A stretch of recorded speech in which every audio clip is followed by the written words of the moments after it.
MH TV meeting tabiribasing bunungai thengkunje suina tamna okjari maraki pau miyam pijari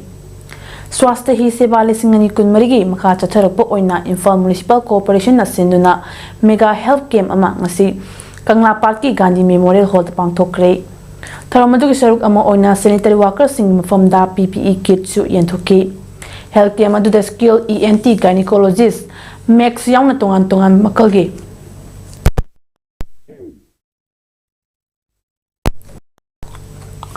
Health checkup sing Chathaki mega health camp hautopagi tharmatuda mahoki commissioner M Joy Singh mahoki director NG Bogendra Mitay Imphal West ki senior medical officer Dr Chingshubam Sivranjan amadi Imphal Municipal Corporation ge chairperson L Lokeshwar Singh na thorong madu oiba athoiba mitung ne ona sarugya ki thorong maduga mailenana Commissioner M Joy na fongdorak pada swasthya mission nasina chahi tara miyam gidama honarak pasida kadai yongna hongba lae haibedugi masak takna ba honarak paki tangak amani ngasigi health camp asigi maru eba pandamdi tongan ba NGO CSO amadi laidiba organization sing punna saruk yaduna sitpa singba toba madu loiba matung matam chupagi lunana thamnaba honaba amadi lunana lainaba honaba asida thaudang lauriba khudingmak masa mau fana laina tina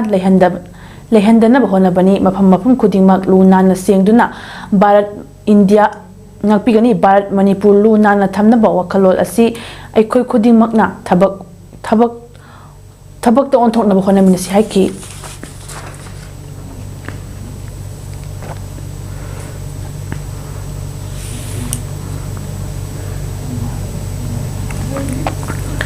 India pumada changshiliba chatliba tha sigi taratari ki hauduna mathang tha October ani fawba chathagadaba taru tanan thamnabagi campaign Swachhata Hi Seva campaign lisingani kunmari gi saruk ama oina Kaching district ki Bijaypur da lam tu sengbaga loina campaign asigi paujel puba khungsit ama chatkre Public Health Engineering Department PhD Kaching Division Seminar Chathakiba campaign adu Siam Ajit Executive Engineer PhD Kaching Division lam thara batungda National Highway 102 da chatlaga Bijaypuri water supplies phawba miyam khongchat adu chatlaba tungda Swachhata pledge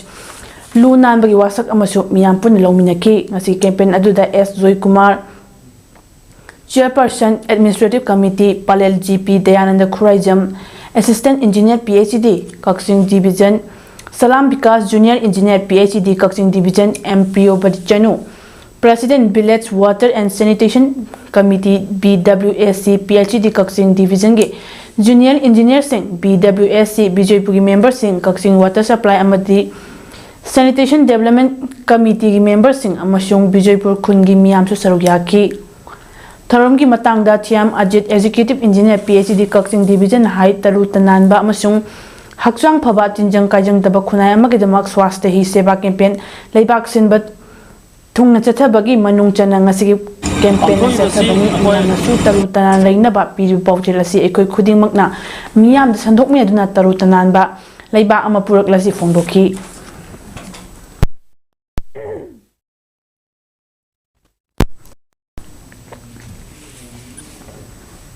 National for Protection of Child Rights NCPCR amasung Manipur Commission for Protection of Child Rights MCPCR ani punna khosamnaduna ngasi Manipur Press Club ki Loktak Hall da nomuki oiba state level sensitization cum consultation workshop on preventing child marriage in Manipur ki tharom ama pangthokre tharom adu da MCPCR ki chairperson Kesam Pradeep Kumar Imphal East District ki DC Kumantem Daina Social Welfare Department ki Director Ngangom Uttam amadi Department asimaki Joint Director Banti Konthaujamna athoiba mitunglen sing oina sarukya ki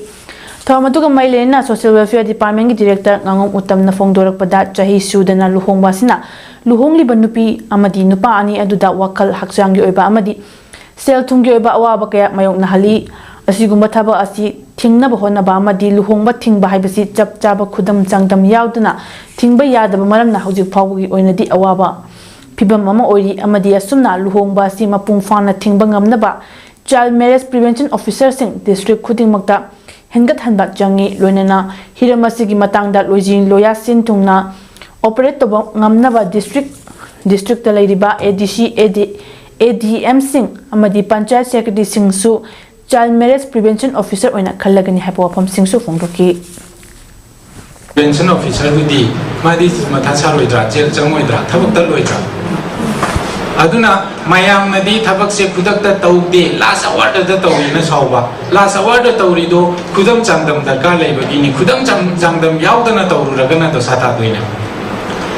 अदुना असेंबा अंगांगी लुहोंबसे अखोइना prevent तौगे हायरगदी child marriage prevention officer मसिंग हेंगतहनबा मथौ ताई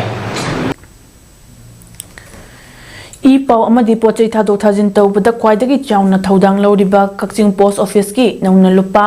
करोड़ अमा लाख हुमफुहुमदोय लिसिंग मरफु तरा तरुक चामरी यांखैनी थोइ चंगना कक्चिंग चुमनांग लेकाय कक्चिंग हायर सेकेंडरी स्कूल की हेक मायोकनबदा साबा लोइरबा बिल्डिंग असिदा ngasi hauna mathau pangthopa hokre ngasi pangthokiba office nauna hangdokpagi lining laishon jawba tharom aduda jangbogi thomi amadi postal staff sing yauna office asigi thabak tharom sing mapungfana pangthokpa ngamna bhone thawni jaki haina building asibu sanaba lam kanbadagi hauna hotnabada choba thodang laukiba jangbogi president ke ss satradari na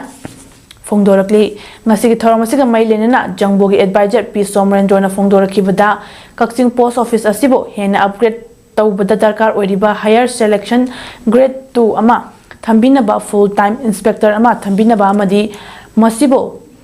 partial packaging unit khudong chaba pibinaba director general of post office New Delhi amadi chief post master general any North East Council Silongda Jangbogi Maikidagi Aiba Chero Pishinduna Taksinba Laikre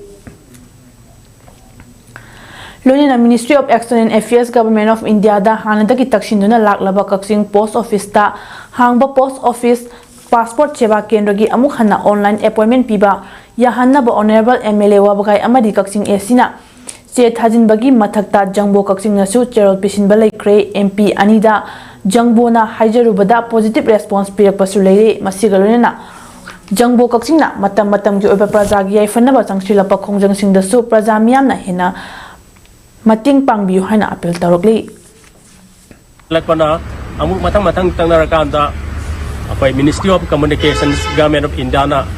pa crore 63 lakhs sanction tawbirakuna Kaksingi post office building with staff quarters si saba loraga ngasi si formally hungjinbagi thauramama puja yauna bai staff sing aduga jangbogi thangbi sing punna ngasi irai nimit September ki kunga tariat sida pangtok sabani hairiba ngasi ki tharonga mailenena office asigi postal assistant yengkhom rekha devi na fongdorakibada office asigi oiba chapchaba masagi oijeba building leitabana matam gi building wide na sejinaduna lakpana kudongcha da wathok kaya Laikre hana leiramardusu parking space leitabadagi khudongchadaba kaya mayoknaba laikre adubo hautikti prajamiyam na punna honaduna masagi oijiba building ama mapungfana leirabanina prajamiyam gi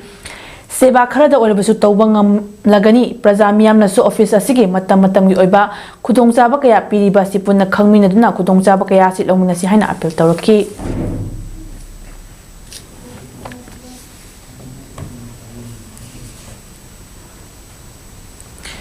Sawambungdagi Sagol Mangtaba Kaibi Lambi Sembada Walk Order the Yauriba Sedoli Matung ina Sembiu Hairubadagi Lambi Matik Amakalaga Sem Krehaina Huidrom Development Committee President Rajan Huidrom na Fungdo Huidrom Development Committee Huidrom upon by Meira Paibeesing Club member Amadi Kunja Singh Yauna Paumising Unabada Rajan Hai Sawambungdagi Sagol Mangtaba Kaibi Lambi Asi Matam Sangna Semjin bidana lakpani handak hana fit taranthoi paklamba lambi asigi nakal animakta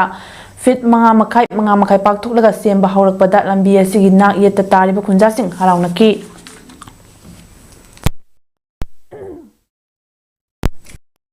lambi asi semlibasi public work department na pibiriba kanglur adungak na semlibagum khanaki work order copy thengnabadadi lambi sembagi Param asi Taiwan naduna leremle asoiba adu contractor da haijabada tabidabadagi PWD gi chief engineer da haijarubadagi AE ama tharaki AE aduna khunja singa loinana lambi semni ba mong asi yengminna bada semni basi story amutang tawthoklaga semdrabadi yararoi hayam laga chatkibadagi amu halakre khunja singna official singa unaraba matungdagi thabak suba lepna leba matungda huidrom khul kantholaga pawrabigi saruktagi lambi semba makha chatharaki lambi semliba singi maiki dagi huidromna thingbadagi lambi sembagi thabak leplubani haidna lana sandorakle huidrom khunja singna kanadasu lambi semba lepu haikhiba leti schedule da yauriba thabak tuda subiu hairubagi huidrom khul kanthoklaga thabak makha chathabagi maram contractor da sengdorakadamni haiki tingna mu akhoi gi huidrom khungang asida nothing bani harga akhoi gi jaga si kalaga jaga ma suba horakpa masidagi akhoi mayam tholaktana Meira Paibi akhoi khun committee punna tholaktana saudana masigi kanoji tawjarakpani aduna hairibaji niyom ji chumdana suragadi sugragati kasu hajar akhoi niyom ji chumdana suragadi adum akhoi hairibaji subi yoina hajabani huidrom khunna lambi thinge haibaji praja kharda chandop bi yawre madu akhoi khungi huidrom khunna lambi thingi belate Ningtin train tauraba kuki khulai pai bachamapan state asida changshilaki haibagi matangda Manipur security advisor Kuldip Singh na lauriba thaudang asi lakliba September 30 da loigadawriba apspa singamaga chamapan yankri nipangi matam asi amuk hana sangdoknaba amadi hena pakthok chauthoknaba thotnabagi la ama oigani haina MPB gi youth front ki president Arambam Karamjit na phongdokre wafam asi khongam pat me lekai da liba mahaki yumda pangthopa lamsang assembly constituency gi oiba MPP gi nauna thopuba khanba amadi nauna sembagi thoramda haikibani thoramda Karamjit na makha tadna state asida tholiba thata taruk shuraba irang asida center amadi state asida paliba BJP gi lenga asna lauriba tawdang asi miyamna peningai oidre masigi mathakta hayeng asi state asida kuki khulai paibasingna pakshan na attack torakpa yai haibagi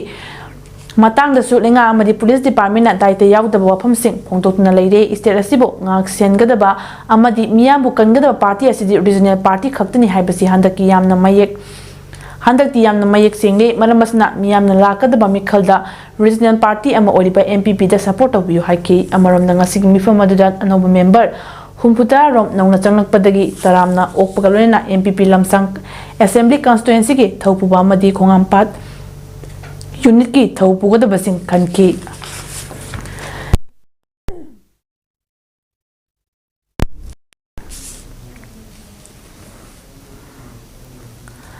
Manipur lenga ki commerce and industry na state award piduna kai khumna utkraba artist amabu na thairam laga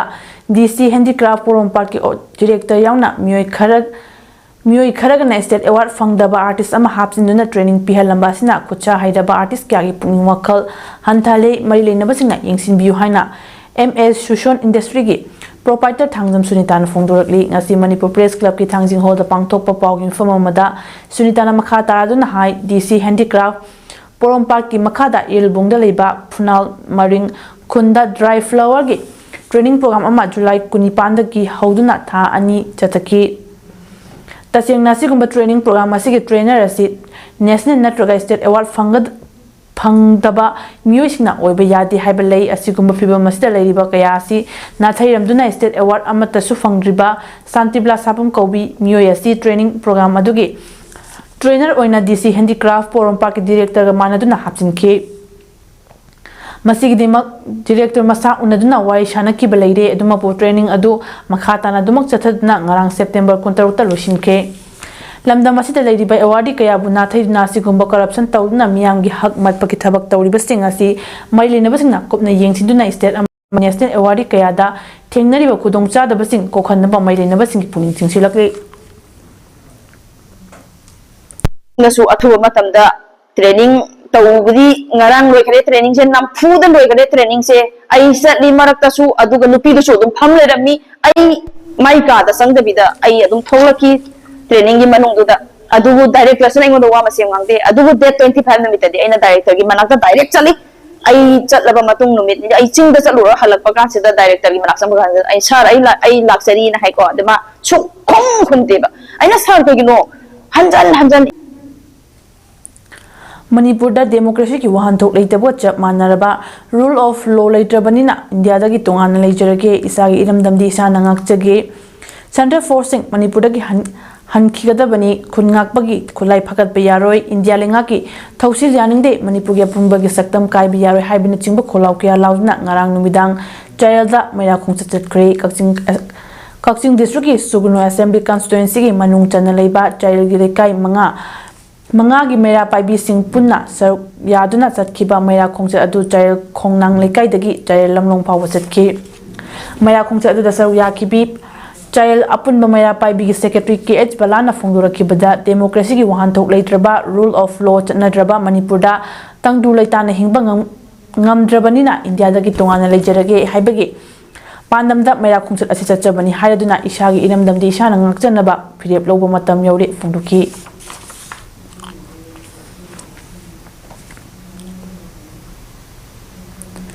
Do not obliterate Manipur Muthal Payaroi Haina Thaba Banner Amangi Makada Ngarang Numidang Kumbi Amadi Akobagi Kun Taramanga Henbagi Masing Yamlaba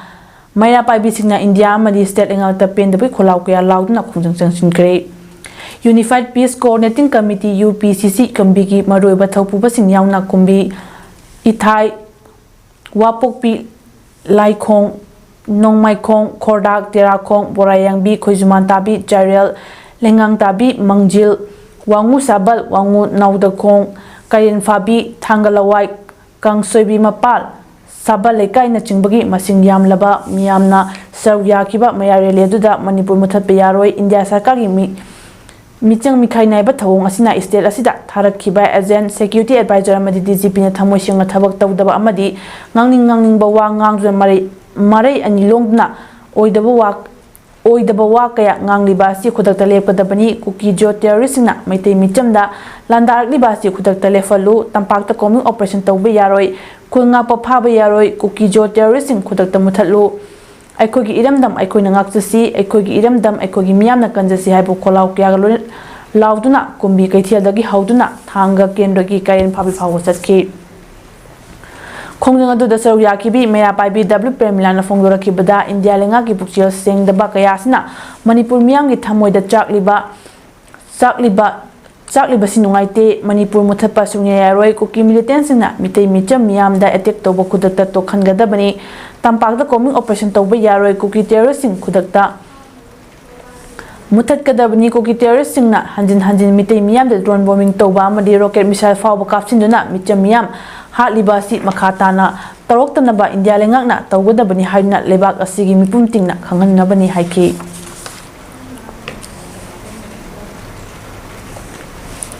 Amarom Dangarang Numidang Kumbida Meira gi Reli Chatlingai Chawrakna Pumapan Muk Khare Helakpa Matamda Kumbi Police Station gi Awangda Chawrakna Mitar Chahumlom Chatlaga Leiba SDC Office Sakangdabasina Mai Tharamli Hairi SDC Office adugi thong animak mai thaba haurakpada manak nakpada leiba mioi singna urakpadagi khudakta Kumbi Police lakna ka henna amangata thoklamgadabadagi kalhauri hairi dum oinamak mai tharamba mioi sing adudi fa pangam hongre hairi Kari maramgi damak SDC Office adu mai thaba hauramli bano haiba khangbangamdri Meira rally adubo mapung oina sililang liba iramdamadugi ima miyamso lakna SDC Office ta lakna yengsinkhre Loinana asigumba thawong asi yamna hakchina lawbuga loinana Ima Meira Paibeesing na chathariba yamna democratic oiba khongjang asida akaiba pina hotnabagi thawong condemn tawi hairaduna Meira gi khongchat aduda saruk yakhibi ima singna phongdoraki thokliba irang asigi ona tainabada asigi chatliba Meira gi rally asi thugaina basinba manba amadi Meira gi rally asigi yauriba ima singda lana uhannaba thawong ama chatharliba asi thawong Asi imasingna yamna hakchina lawi SDC Office mai tharamba mioi sing numit mangani fawbagi manungda puthokna dandi bigdabni haiki SDC Office mai tharambagi pau adu tabaga kombi kendrugi emelam chandrasu lakna yingsin khibaga loina masida chenariba mioi sing athubada logi eba thabak laukhatnaba mai leinaba singda khangankhre Leibaki yamna wanaraba tanjasida masagida khanba mioi kharana irang sagatna public miyamso wahan basi asuki matik kandem tawi government asigi luchingneba chief minister NBN nasu Manipurda khundaminariba khudingmapu nungsi chanana leinaba irang asi losinaba haiduna tumba chaba khangna miyangidam hotnari rajnitigi khodong chaba loba manba leibaki damak karisu tawdaba leibak mangnaba honaba aikogi property oriba office asibo mangnaba siliba irang henna thokhanba Pamba mioi sing asi gi mathakta yamna kanna kandem tawi numit mangani fawbagi manungda thautoksita chenabasing masana changjarakadabni laktabasing ngapi bangamloi makhatana tungda thoklakpa daita khudingmak masana pugadabni haidna SDC Office mai tharambaga mailena Kumbi Police nasu thaudoksita chenarambasing phana ba FIR ama lokhatna thijinba hokre hari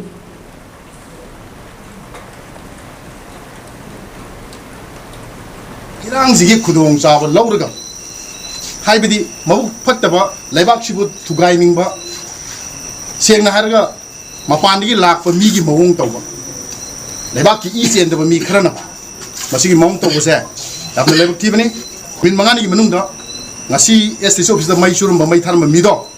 mi sing do thorok taba targadi makoi mathak ta hayeng tenar pada papada to pada ai kendra gi wajinu mi gi kendra gi wajinu aphau bujing wajinu phau dab jing wajinu oi ning wajinu min mani matam piri madu sing do ko doni asai media thon do Marki pau pije mata se lusin jare meeting tabil singbu khurum jare